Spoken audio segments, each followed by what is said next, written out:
छात्रों को बताया जा रहा है कि डंडों से पीटा गया है यूक्रेन पोलैंड बॉर्डर के पास। और यहाँ पर आप देख पाएंगे आर्टिकल मिलेगा, यूक्रेन में सुरक्षा बलों ने भारतीय छात्रों को डंडों से पीटा है। कई इंडियंस ने यहाँ पर यह क्लेम किया है कि इनको प्राइमरली पीटा जा रहा है क्योंकि इंडिया का जो स्टांस है यूनाइटेड नेशंस में ये काफी हद तक न्यूट्रल रहा है। इंडिया सिंस यूक्रेन के पक्ष में यहाँ पर बात नहीं कर रहा, तो भारतीय छात्रों को जो यहाँ पर लोकल लेवल पर जो कोई सिक्योरिटी ऑफिसर हो गया, कोई यहाँ पर जो लोग हो गए, ये रेसिस्ट तरीके से टारगेट कर रहे हैं। आप मुझे बताया कि यहाँ पर आप पूछेंगे अच्छा ठीक है, अगर इंडिया का यूनाइटेड नेशंस में जो वोट है ये न्यूट्रल रहा है, ना हमने रशिया की तरफ ना यूक्रेन की तरफ वोट किया, मगर फिर चाइना ने भी तो यही किया है, उनके साथ ऐसा क्यों नहीं हो रहा? तो मैं आपको ये बता दूं कि चाइनीज स्टूडेंट्स के साथ भी सेम केस हो रहा है। एक्चुअली चाइनीज स्टूडेंट्स बहुत बुरी तरीके से फंस चुके हैं। यहाँ पर आप देख पाओगे आर्टिकल है व्हाट्स ऑन वीवो का, चाइना की सोशल मीडिया को ट्रैक करने के लिए काफी अच्छी वेबसाइट है। ये लोग यहाँ पर कह रहे हैं कि चाइनीज स्टूडेंट्स इन यूक्रेन से anti Chinese sentiments on the rise. स्थिति इतनी खराब है चाइनीज स्टूडेंट्स के लिए कि चाइना की सरकार ने खुद अपने नागरिकों को यह कहा है कि जब तुमसे कोई पूछे तुम्हारी नागरिकता क्या है, क्या तुम चाइनीज हो, तो एक बार को अपनी नागरिकता ओपनली बता मत देना। मतलब कि इंडिया पर ये दे रहे हैं कि जापानीज कोरियन है, क्योंकि अगर आपने अपनी नेशनलिटी बता दी तो पॉसिबिलिटी है, एक पॉसिबिलिटी है कि आपको टारगेट किया जा सकता है। और इसके एक्चुअली दो कारण हैं। एक कारण तो यह है कि इंडिया से कई गुना बड़ा सपोर्टर बन के उभरा है चाइना रशिया का, ये बात यूक्रेन के लोग जानते हैं। उसके अलावा रिसेंटली चाइना का जो सोशल मीडिया है वहां पर जो ट्रांसलेटेड जो उसकी कॉपीज पड़ी गई ट्वीट्स की, जो वहां पे लोग कमेंट्स करने हैं, उसको जब लोगों ने ट्रांसलेट करके देखा तो पता लगा कि चाइना की सोशल मीडिया में लोगों ने ये लिखा है काफी जगह कि यूक्रेन की औरतें काफी ब्यूटीफुल होती हैं। तो कई औरतें जो अपने हस्बैंड को छोड़ के भाग रही हैं यूक्रेन से, क्योंकि आपको पता होगा यूक्रेन में आज के समय रूल है कि कोई भी मेल 18 से लेकर 60 साल का यूक्रेन छोड़ के नहीं भाग सकता, उसको रशियन आर्मी के अगेंस्ट लड़ने के लिए यूक्रेन में ही रहना होगा। तो सिंस इनकी जो कई बहनें हैं, कई इनकी बीवियां हैं, ये भाग रही है यूक्रेन से, तो चाइना के नागरिक यहाँ पर ये कह रहे थे कि हमारे यहाँ फीमेल्स की कमी है, सेक्स रेशियो हमारा खराब है, हम इनको ले लेते हैं अपने पास। तो जब यूक्रेन के मीडिया ने खबर करी नागरिक ये लिख रहे हैं, तो यूक्रेन में चाइनीज के अगेंस्ट जो गुस्सा है ये और भी जरा बढ़ गया। इसलिए चाइना की सरकार ने अपने नागरिकों को सिंपली यहाँ पर ये कहा है, हम तुमको इवैक्यूएट भी अभी नहीं करवा सकते, it is too unsafe. India तो इवैक्यूएट करवा रहा है, इंडिया तो कह रहा है यहाँ पर कि बॉर्डर तक पहुंचो, उसके बाद फ्लाइट से हम आपको लेके आएंगे इंडिया में। बॉर्डर तक भी पहुंचवाने में इंडिया पूरी कोशिश कर रहा है कि जितना हम अपना इन्फ्लुएंस यूज कर सके उतना हम यूज करें, मगर चाइना का नाम इतना खराब हो चुका है यूक्रेन में आज के समय कि इनकी सरकार ने यहाँ पर कह दिया है कि बंकर में छुप जाओ, अभी के लिए हम आपको इवैक्यूएट नहीं कराएंगे, एक बार वॉर खत्म होने दो तब तुमको बाहर निकालेंगे ना। जहां पर चाइना ने अपने नागरिकों को छोड़ दिया अपने हाल पर, इंडियन गवर्नमेंट ने एक प्रॉपर ऑपरेशन लॉन्च कर दिया है, ऑपरेशन गंगा के नाम से। ऑपरेशन गंगा, चलो अक्षय कुमार को भी नई मूवी का नाम मिल गया। ऑपरेशन गंगा हेल्पलाइन का, यहाँ पर सारे जो स्टूडेंट्स यूक्रेन में इनके लिए कॉन्टैक्ट नंबर दिए हुए हैं कि किस देश में अगर आप हो तो कौन सा कॉन्टैक्ट नंबर आपको यहाँ पर यूज करना है। मैं ये प्रॉपर आपके लिए शॉर्ट देता हूँ, यहाँ पर देख पाएंगे Hungary, Poland, Romania, Slovak Republic, ये जो 4 देश हैं, इनकी बॉर्डर के करीब जो भी इंडियन स्टूडेंट्स पहुंच रहे हैं उनको कैसे यहाँ पे लेके आना है, उसका सारा जो प्रोसेस क्या होगा, उसके लिए इंडिया ने प्रॉपर एक ऑपरेशन थिएटर बना दिया है। डॉक्टर एस जयशंकर उसको ओवरसी कर रहे हैं। पीएम मोदी ने भी ये कहा है कि हमारी टॉप प्रायोरिटी है कि भारतीय छात्र सुरक्षित भारत में पहुंचना चाहिए। और देखो भारतीय सरकार का जो ये एफर्ट है बहुत ही स्पेशल है। पाकिस्तानी गवर्नमेंट अनफॉर्चुनेटली इस टाइप का एफर्ट अभी कर नहीं पा रही, मोस्ट प्रॉब्ली रिसोर्सेज की भी कमी होगी इन लोगों के पास, इसलिए कई जो पाकिस्तानी स्टूडेंट्स हैं इन्होंने वीडियो मैसेज रिकॉर्ड किया, वहां पर कहा है कि हम यहाँ पे फंस चुके हैं, हमसे अच्छे इंडियन स्टूडेंट्स यहाँ पे हैं। यहाँ पे आप देख पाओगे ये वीडियो मैसेज है। कौन सा आया? कोई रिस्पॉन्स नहीं है। तो आप बताएं कि क्या कैसा दिन गुजरा आपका? सुबह से मैं देख रहा हूँ आप लोग इधर बैठे, हम लोग यहाँ पर परेशान हैं, उनको कोई टेंशन ही नहीं है। हमसे बेहतर तो इंडियंस है, हमें पाकिस्तानी होने का नुकसान हो रहा है यहाँ पर। अच्छा, जैसे हमने वीडियो देखी, बहन को पाकिस्तानी होने के पे गर्व नहीं महसूस हो रहा। ये हमारे भाई बाकर साहब है, ये लास्ट ईयर के स्टूडेंट है जी। मैं डिग्री मिलने वाली थी, डिग्री भी नहीं मिली, और हमारी पाकिस्तान एम्बेसी ने बिल्कुल किसी किस्म की कोई हेल्प नहीं की। सारा पाकिस्तान में जुड़ता जा रहा है, इधर बेखरों की जिंदगी गुजार रहे हैं। उधर से एम्बेसी ने गलत न्यूज़ दी है, ना कुछ खाया, ना कुछ घर है, ना कुछ है। वहाँ पर अटैक हो रहा है, ऊपर से बम गिरा रहे हैं वो।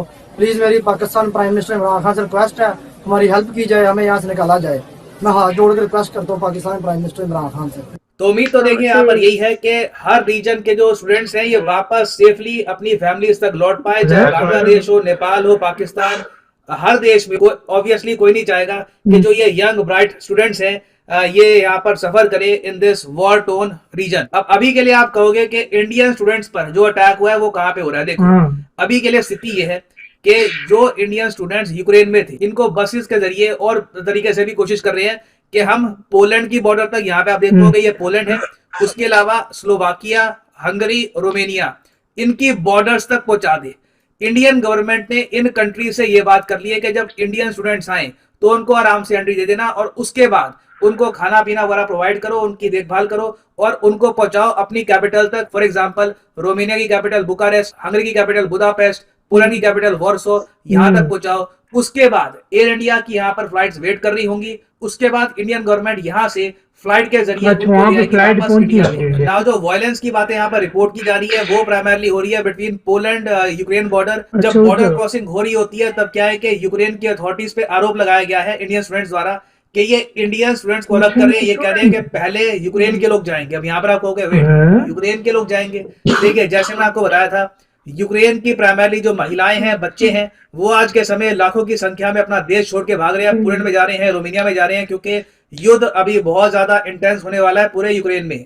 तो अब हो यहाँ पर क्या रहा है कि जब बॉर्डर पे इन यूक्रेन के अथॉरिटीज को कुछ इंडियन दिखते हैं, अफ्रीकन स्टूडेंट्स भी दिखते हैं, तो ये कहते हैं तुम यहाँ पर क्या कर रहे हो, तुम तो काले हो, तुमको ये लाइन से लोग हटा देते हैं और स्टार्ट कर देते हैं। ये रिपोर्ट किया गया है बीबीसी वर्ल्ड द्वारा भी। ये सिर्फ इंडियन मीडिया वाली बात नहीं है, यहाँ पे आपको अफ्रीकन मीडिया, बीबीसी वर्ल्ड, हर जगह ये बात दिखेगी। यहाँ पर आप देख पाएंगे ये बीबीसी वर्ल्ड के एंकर ये कह रहे हैं African and Indian descent having particular problems. So let's get more. तो अफ्रीकन और इंडियन डिसेंट के लोगों को यहाँ पर काफी प्रॉब्लम आ रही है। पाकिस्तानी को भी यहाँ पे मोस्ट प्रॉब्ली प्रॉब्लम आएगी इन द फ्यूचर। बट स्थिति काफी खराब है यहाँ पे। मैं और यहाँ पे देखो, मुझे यही बोलना पड़ेगा कि नीड ये है कि जब यूक्रेन की तरफ सहानुभूति की बात आती है तो इंडिया को ये इशू भी रेस करना चाहिए कि आपके देश में जो रेसिज्म हो रहा है उसका क्या। रेसिज्म करते हैं, रेसिज्म तो देखिए इस बार पूरे यूरोप में, यूएस में, हर जगह दिखा है। फॉर एग्जांपल यहाँ पे आप देख पाओगे टेलीग्राफ का आर्टिकल है, एक राइटर है यहाँ पर, ये कह रहे हैं कि ये वॉर देखकर तो मैं बहुत ज्यादा दुखी हूँ। कितना अजीब लगता है, क्योंकि यूक्रेन के लोग भी वाइट है हमारी तरह, ये लोग भी क्रिश्चियन है, ये हमारी वैल्यूज शेयर करते हैं, इनके साथ ऐसा क्यों हो रहा है। अब ये बहुत ही अजीब बात है। कई जो यहाँ पर एनालिस्ट हैं यूएस में, यूरोप में, उन्होंने ओपनली कह दिया कि इराक में बॉम्बिंग होती थी या सीरिया में बॉम्बिंग होती थी या कहीं और अफगानिस्तान में बॉम्बिंग होती थी, हमको इतनी परवाह होती नहीं थी। हम सोचते थे कि इशू पड़ा हुआ है, ये ऐसे ही है यहाँ के लोग। मगर जब यूक्रेन में ऐसा हुआ ये हिपोक्रेसी, आई रियली होप कि इस इशू को इंडिया कहीं ना कहीं रेस करे कि रेसिज्म जो दुनिया में एग्जिस्ट करता है उसका असली प्रूफ हमको दिखाए यहाँ पर एक कॉन्फ्लिक्ट के दौरान। अब इसका सोल्यूशन क्या हो सकता है? देखिए शॉर्ट टर्म में तो सोल्यूशन मुश्किल है, अभी बहुत ही मुश्किल स्थिति है। It all depends on Ukraine Russia talks के आपस में कैसे बातचीत करते हैं दोनों देश, क्या सोल्यूशन यहाँ पर निकलता है। रिसेंटली रिपोर्ट्स आई हैं कि यूक्रेन और रशिया ने डिसाइड किया है कि कुछ पीस को लेकर बातचीत शुरू करेंगे, मगर कौन सा देश यहाँ पर मानता है, किस कंट्री की क्या टर्म्स होती हैं, इस पर बहुत कुछ अभी डिपेंड करेगा। पीएम मोदी ने देखो लॉन्ग टर्म यहाँ पर सोल्यूशन ये निकाला है कि इंडियन स्टूडेंट्स, छोटे देश है, यहाँ पर जाते भी क्यों है मेडिसिन पढ़ने के लिए, इंडिया में क्यों नहीं पढ़ते। और यहाँ पर ये नहीं कह रहे कि गलती इंडियन स्टूडेंट्स की है, यहाँ पर ये कह रहे हैं कि गलती इंडिया की है कि हमारे यहाँ इतने अभी इंस्टीट्यूट्स नहीं है, इतने हमारे यहाँ कह लीजिए अपॉर्चुनिटीज नहीं है कि ये स्टूडेंट्स बाहर ना जाकर इंडिया में ही पढ़े। तो उन्होंने यहाँ पर ये कहा है कि नीड है कि गवर्नमेंट प्राइवेट सेक्टर बैठकर इंडिया में ही इतनी अपॉर्चुनिटीज क्रिएट करे कि इनको बाहर ये छोटे छोटे देशों में जाना ही ना पड़े जहाँ पे लैंग्वेज इश्यूज भी आते हैं। नाउ फाइनली यहाँ पे मैं आपसे एक क्वेश्चन पूछना चाहूंगा कि क्या आप मानते हैं कि इंडिया को जो ये रेसिज्म का इशू है ये इंटरनेशनल स्टेज पर बाद में रेस करना चाहिए या नहीं, या फिर आप मानते हैं कि नहीं यूक्रेन के साथ बहुत बुरा हो रहा है आज के समय, तो हमें ये चीज हाईलाइट करनी चाहिए, इससे यूक्रेन का जो पक्ष वीक होता है। लिखेगा इसके बारे में कमेंट सेक्शन में, मैं जेन्युइनली जानना चाहूंगा।